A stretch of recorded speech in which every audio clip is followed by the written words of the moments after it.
Manchester City beat West Ham United 4-1 at Etihad Stadium in the Irons' first Premier League game of 2025. Little went the Hammers' way with the hosts clinical with their opportunities. The damage was done before halftime as an unfortunate own goal from Vladimir Coufal opened the scoring on 10 minutes before an Erling Haaland header doubled City's lead just before the interval. Haaland added a third on 55 minutes, then Phil Foden swept home another minutes later.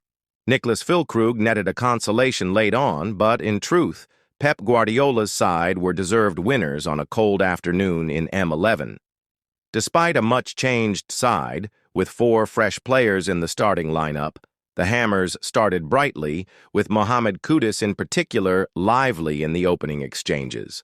The winger, who was on target for the Irons with a sensational overhead kick on our last visit to the Etihad Stadium in May 2024, fired a few warning shots. The Ghanaian worked his way into the box early on, although he could only find the side netting from a tight angle. Moments later, our number 14 skipped beyond his marker, drove into the final third, and played a sweet pass for stand-in skipper Tomáš Souček to run onto, but the Czech shot wide of the target. The fear was that the Irons could come to rue those missed opportunities, and City took the lead with their first real foray forward with an element of fortune, as Savinho's cross took a wicked deflection off Coufal and swerved past a wrong-footed Alphonse Areola into the near corner of the net. Despite the blow of falling behind so early, West Ham progressively worked their way back into the game.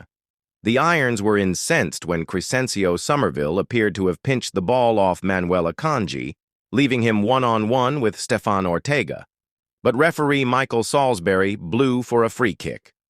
Soon after, we came close to equalizing when a slick move by Lucas Paquetá and Somerville culminated in Aaron Wan-Bissaka bending narrowly off target from range.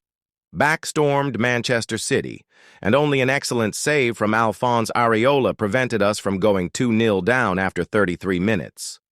Haaland used all his strength to hold off West Ham defenders with his back to goal and set up Bernardo Silva, whose shot Areola did well to save with his feet. The West Ham goalkeeper was called into action again in the 39th minute, when he was at full stretch to tip a fizzing Rico Lewis effort over the bar. West Ham's frustration grew further 3 minutes before half-time when City doubled their lead. Savinho shifted the ball away from Coufal outside the box onto his left foot and chipped to the back post, where Haaland leapt to head in from 6 yards. It was always going to be a difficult afternoon thereafter, but the Hammers, to their credit, kept fighting, and Coufal went close to netting his first Premier League goal when the ball broke kindly to the Czech on the edge of the box, but his rising drive was tipped away by Ortega. For all the good work in the first 10 minutes of the second period, 2-0 soon became 3-0. Savinho started the move with a defense-splitting pass into the path of Haaland, who lifted the ball over the on-rushing Areola. Things went from bad to worse when, 3 minutes later, a misplaced pass from Kudus went straight to Kevin De Bruyne on the edge of the box, and the Belgian squared the ball for Foden to slot home City's 4th. After Tomáš Souček's flicked effort was comfortably gathered by Ortega, the Hammers pulled one back on the counterattack as a move ended with Souček squaring the ball across the face for Füllkrug to slide home. The Irons went close to pulling another one back late on, most notably when Souček headed powerfully and narrowly wide from a corner. However, the scoring was done, and West Ham will need to bounce back from successive defeats when we return to action in the Premier League at home to Fulham on Tuesday, the 14th of January.